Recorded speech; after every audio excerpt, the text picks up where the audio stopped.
नमस्कार, जय हिंद। मैं एसएस भाई, सोचने वाली बात है कि तेजस्वी यादव ने इस चुनाव में इतना मेहनत किया था, फिर भी आखिरकार आरजेडी चुनाव क्यों हारी। तो चलिए आज हम आपको बताते हैं। तो आरजेडी का चुनाव हारने का सबसे पहला कारण ये सिंगर टुनटुन लाल यादव, इसी ने लगाना गया था जी, मारी सिक्सर के 6 लगाम नहीं लगाया। इसके बाद आरजेडी को हराने का मुख्य कारण ये दूसरा नंबर खेसारी लाल यादव है। खेसारी लाल यादव खुद भी इस चुनाव में हार गए। देखिए इतने बड़े चेहरे थे। इस बार अगर खेसरिया सरकार नहीं बदला तो मेरा नाम बदल देना। और मैं सच कह रहा हूं कि ये लोग सिर्फ सनातन पे बात करेंगे। मंदिर तू बनेगा, मस्जिद तू बनेगा, अस्पताल तहर मौसा बने हैं। के पीछे भीड़ का मतलब एकदम हुजूम होता था, लेकिन उसका ये फायदा नहीं उठा पाए। क्यों? क्योंकि इन्होंने राम मंदिर पे बोला। अगर ये राम मंदिर पर नहीं बोलते ना जी, ये स्वयं भी नहीं हारते, ये भी उसी प्रकार की राजनीति कर पाए जिस तरीके से बाकी आरजेडी और कांग्रेस के लोग करते आ रहे हैं। जबकि इनको पता होना चाहिए, पूरी आरजेडी को पता होना चाहिए कि भाई अगर आपको जीतना है तो आपको जय श्री राम कहना पड़ेगा। ये टोपी वाले के पक्ष में अगर आप रहेंगे तो आप कभी भी नहीं जीत सकते।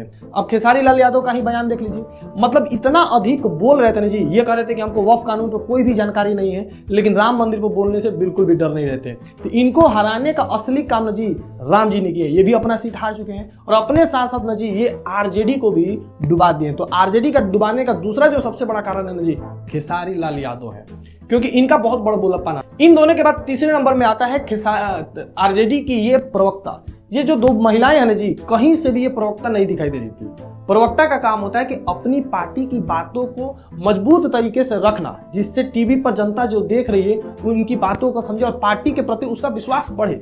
लेकिन इन लोगों की जिस तरीके से छिछोरापंथी थी, चिल्लाना, लड़ाई करना, पुरुष जो वो दूसरे पार्टी के जो पुरुष प्रवक्ता थे उनसे लड़ना, ये सारी चीजें ना जी आरजेडी को हराने में मदद की। तो आरजेडी को चाहिए ना जी कि जितना जल्दी हो सके इन दोनों प्रवक्ता को लात मार के अपनी पार्टी से बाहर निकाल देना, कि अगर ये दोनों रहेगी तो कभी भी जीत नहीं सकती है।